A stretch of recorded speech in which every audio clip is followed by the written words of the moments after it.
So I'm just going to do a brief, hopefully brief introduction, looking at the magnitude and why our small group in Taos started realizing that this was bigger and bigger and bigger than we had ever thought. And there's some, so the big picture, this is last year's, this is the report the Pentagon gives to Congress every year, the base structure. So they have 557,000 buildings that the Pentagon has, over 5,000 sites worldwide. And remember, we saw a map that people are trying to guess, is it actually 900 or 1,000 bases? It's actually sites. Sites include bases, but there are all these other places that the Defense Department operates.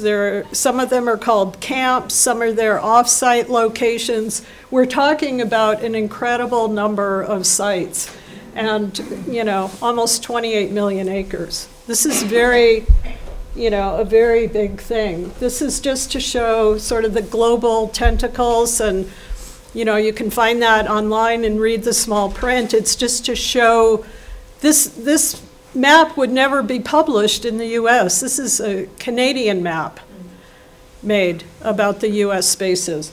Because what a lot of people don't realize is the United States thinks no one else in the world is spending enough on military. And so there's very extreme pressure being put on people all over the world to increase their military spending. Most controversial in Japan.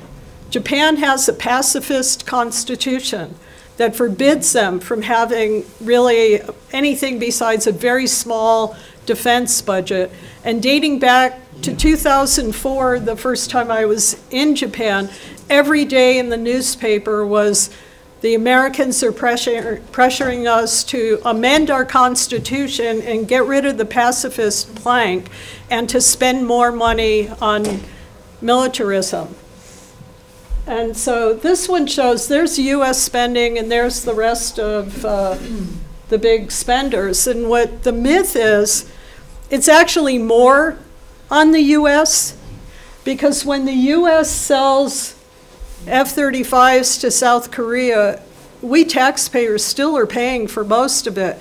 It's a way, this is a budgetary shell game to make it look like other countries are kicking in. But in reality, a lot of the money that's being shown as other countries is still coming out of our pockets. So this is planning out to the future, and the only thing I want to point out is that despite testimony given 2 days ago in Congress about the military is in terrible shape, can barely keep itself operating with all the cuts that it's faced, this is the actual spending. And they go out way far into the distance. They're planning years ahead. I've seen military spending charts that go out to 2070. So, you know, and the one thing I hope doesn't happen, you know, yesterday we started our meeting feeling very good about a victory in North Carolina that we hope holds. It's because they wanted to go into a natural area with incredible migratory bird life, one of the biggest flyways and wintering sites, and so they were able to stop that. But we thought we stopped military activity here in the late 90s, and it turned out the base got a new mission, they had different kinds of aircraft, and they came around again. They're planning out 70 years in advance, all the time, what they're going to be doing. So this picture, some of people have seen. If you Google elephant walk, you will get dozens of these. An elephant walk is when they line up all their planes and they slowly creep down the runway and they start taking off. So this is just one base, and Kathleen, here's the F-16s.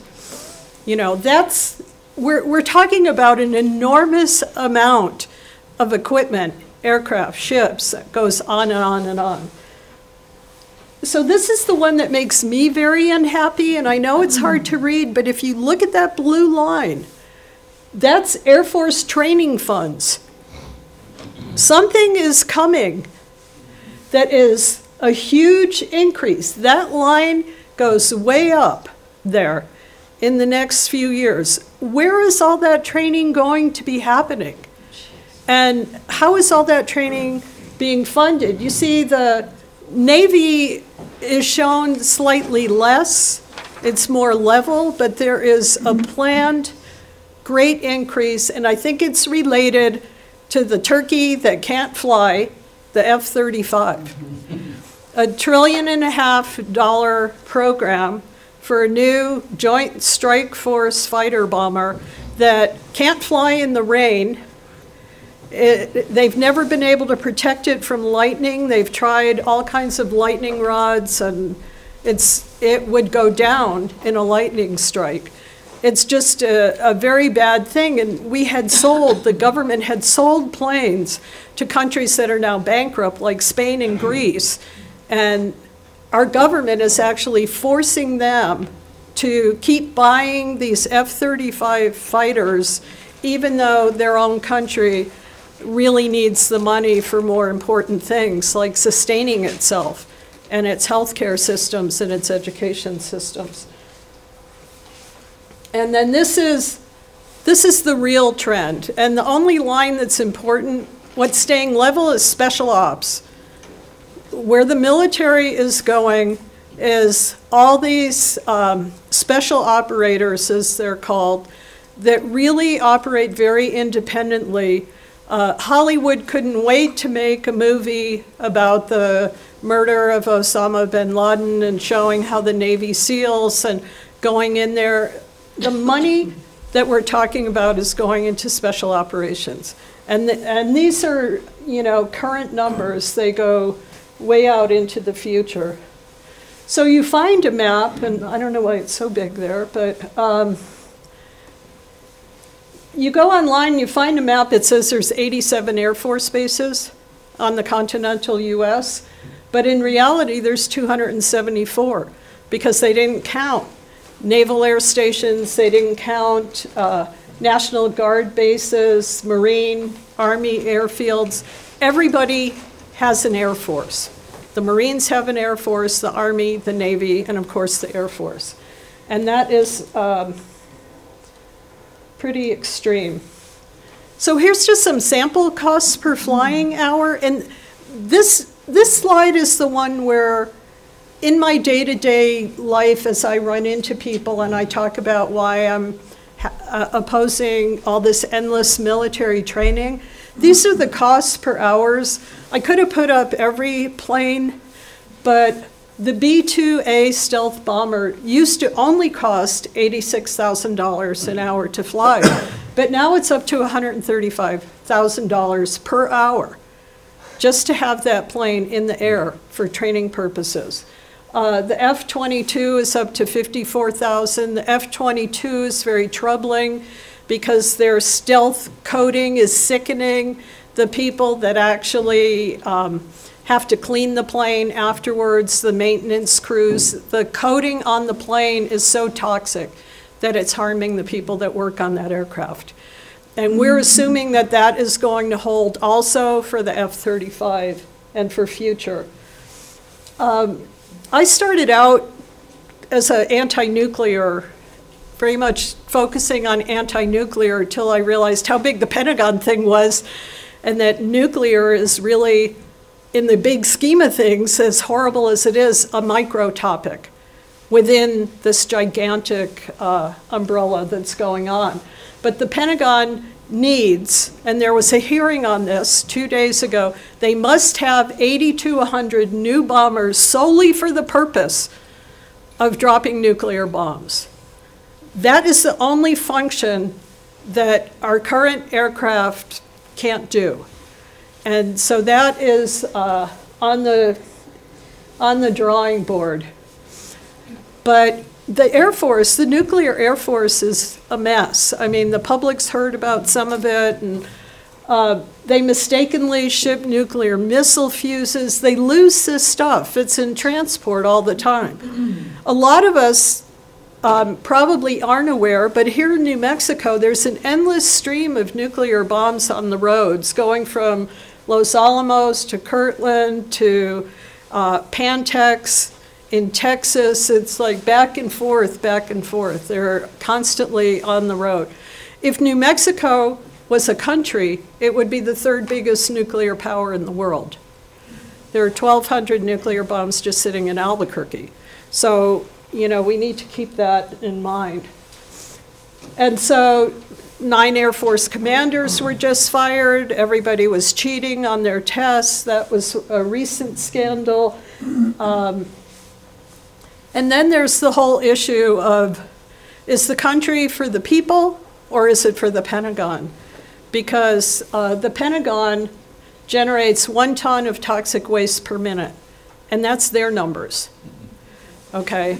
And that does not include the nuclear complex, okay? It's endless. 900 of the 1,300 Superfund sites in the United States that are recognized are military Superfund sites, polluted, in need of cleanup.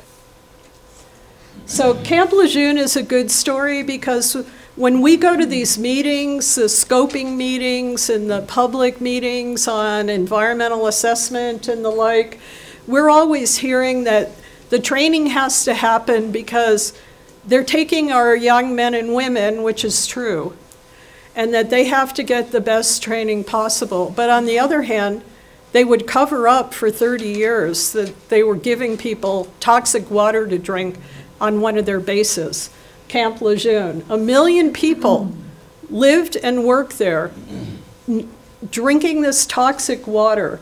And in 2012, now the survivors of that are eligible for care in the VA, and they can get in line behind Bob and others that are wait for their care.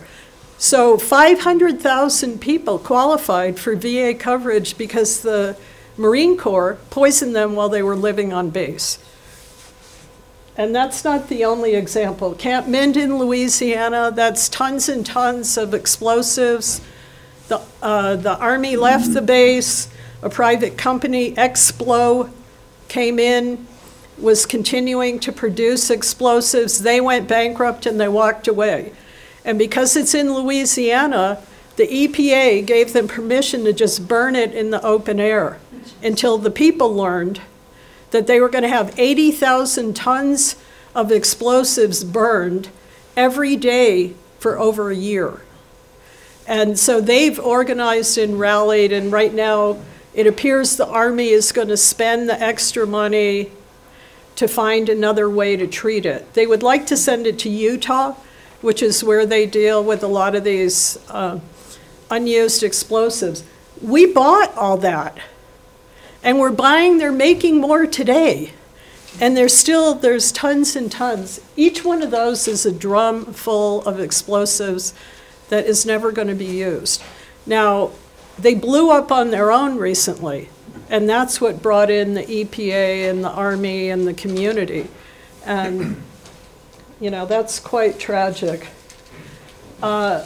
This is the Center for Public Environmental Oversight.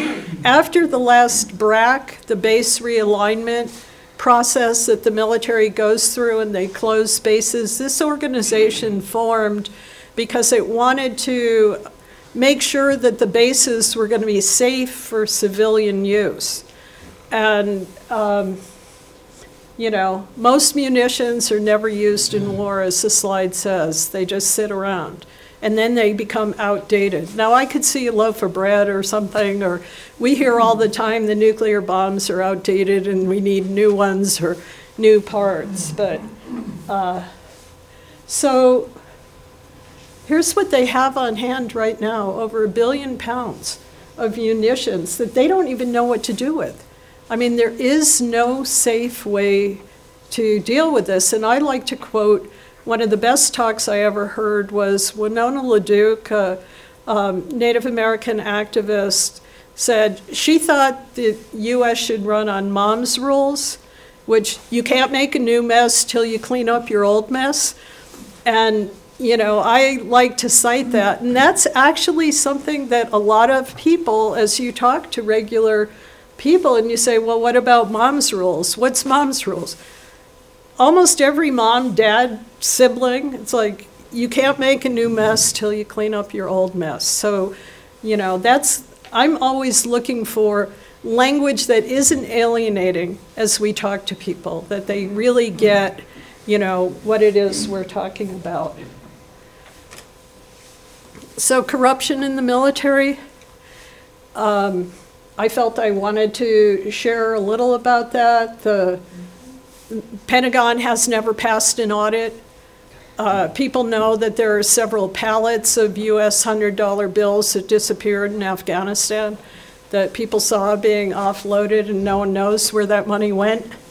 We actually shipped pallet loads of cash to Afghanistan and Iraq, and there was no accounting of that. And funny thing, no one knows where it went. So, but the sexual assault, thank goodness, has started to become recognized. And Lackland Air Force Base, so far as we know, was the worst, where the training staff had basically a policy of raping the young recruits, the new enlisted people. That's the first place you go at 17, 18, maybe 20 years old. And the charges are coming. There's some people have gotten very heavy sentences, life in prison. Some of the people that were involved in the cover-up. It turns out everyone knew that this was happening on that base, and they would report it. And so there are a number of 20-year prison terms, and 2 people, I believe, have gotten life in prison. But these young people that we're sending to the military, their lives are ruined. I mean, if anyone saw any of the testimony of the young men and women that had the courage to come forward in Congress, they're not getting over it. They had given all their trust to the exact person that turned around and committed a criminal act against them. So the economic benefit of militarism, we hear that a lot here. Here's the real economic benefit. The top 5 CEO pay was $21.5 million in 1 year, and they weren't even the top. It was Honeywell. These companies, they're all in Arizona, they're all in New Mexico, they're all everywhere. They're all in Colorado. That's who's making money from war. And who's paying the price are poor and working families whose children are going to war. So the Peaceful Skies Coalition, our position, and I think we'll get into this a little bit, that no NEPA, National Environmental Policy Act, no procedure that is underway now is valid because the Pentagon has failed to provide a baseline. The first thing that's supposed to happen with any NEPA activity is they say, here's the baseline, and then we're all, you know, and then you build up from there what the cumulative impacts are. And I know a lot of people here have responded to numerous of these various NEPA things. So we say over and over, every time we submit a comment to either the Army, the Navy, or the Air Force, we tell them this whole process is invalid and you have to stop until we have an actual baseline. They draw these circles of airspace like there are walls in the sky, you know? So here's Cannon's airspace and here's Holloman's airspace. Well, it's air. And they're saying, well, we only have to talk about what's happening here. And that's not really the case. There is, you know, and we get caught up, we're volunteers trying to respond to a very highly paid military and defense contractors that they hire to do these. And we're going to hear about how tired some of our communities are that have had, I think they've had 6 in the Puget Sound Olympic Peninsula area this year. Fort Carson has had 4. They're right over the line from us in Colorado. You know, they just break into these little pieces and say, well, we're already flying, I'll just say 100 planes a day, and we're only adding 25 more, so there's no impact. And, you know, it just doesn't work that way. So here's what we think must be in a baseline, and we also think to talk about wildlife and birds and sea life without using a bioregional approach is just, it makes a mockery of the whole regulatory process.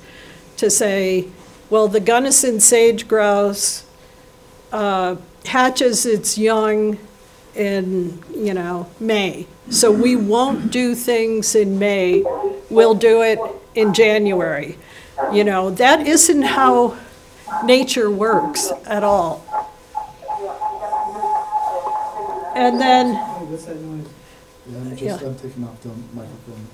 so here's what we always say. Right now there's a big assault on the national forest and other public lands, national parks, the BLM. There's a proposal called the Hammett out of Fort Carson to do 52 new helicopter landing zones in Royal Gorge on public land.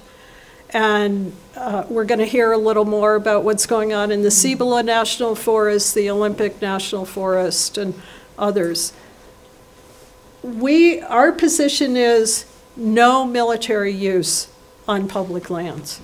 That we're pretty firm on that. Our region was just now is the Rio Grande del Norte National Monument. We submitted comments that said no military use in this area. We haven't heard back from the BLM. So I just want to show, because I'm a masochist, so every day I get an email from the Pentagon called the Defense Digest, and it lists every contract that they've given. It's billions every day. But this is one small contract, but it's a good example of how they spread the money on. This is how they get the congressional buy-in. Okay, this is one contract. Utah, Georgia, California, New Hampshire, Arizona, California, California, California, Idaho, Kansas, Massachusetts, Minnesota, Illinois, New Hampshire, New York, Pennsylvania, Rhode Island, Texas, and Toronto, Canada even got 1%.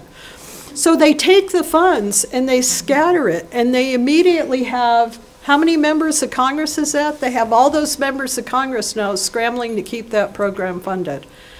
And I see this every day on the list of contracts. It's a very brilliant strategy.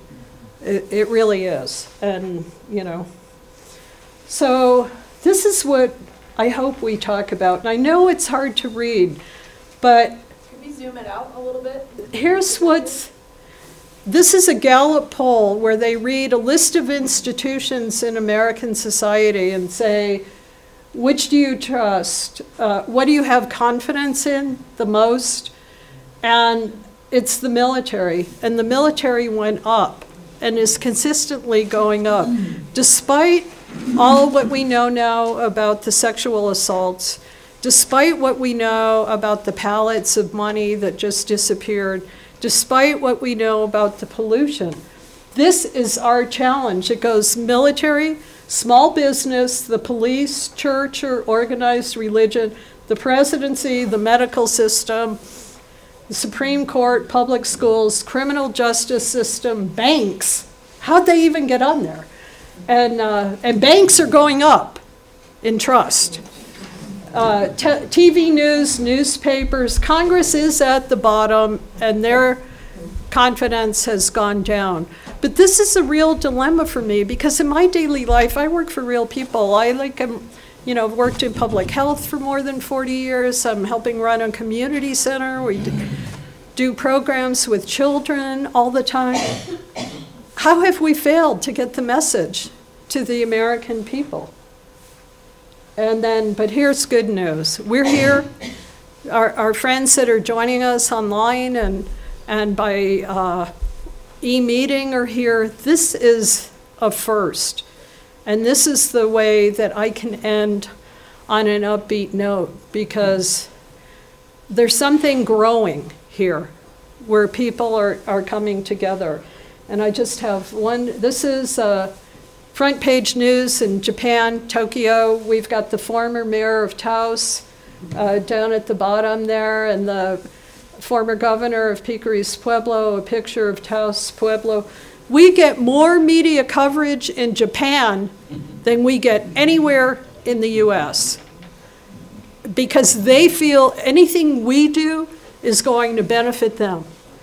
And it's just amazing. I mean, we had probably 15 different TV crews and reporters from Japan come through Taos, New Mexico over the last couple of years. And people wanted me to show this. I don't know if we can get it where we can see it. This was by popular request.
Well, we had enough aircraft noise, but what this is showing, and we can look at it later possibly, is one Osprey Landing breaking all the branches off a tree and injuring all the people who had come to this air show on Staten Island to watch it.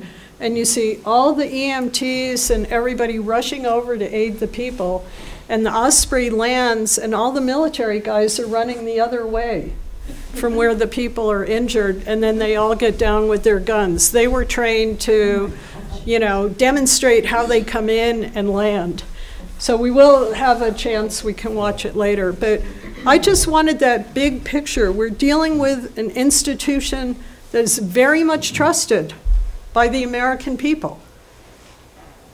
And they're not getting the message that, you know, everything they're sacrificing, education, healthcare, infrastructure, all of those things. So that's just a background of why we realized here in Taos that we needed to reach out to the others organizing. So thank you.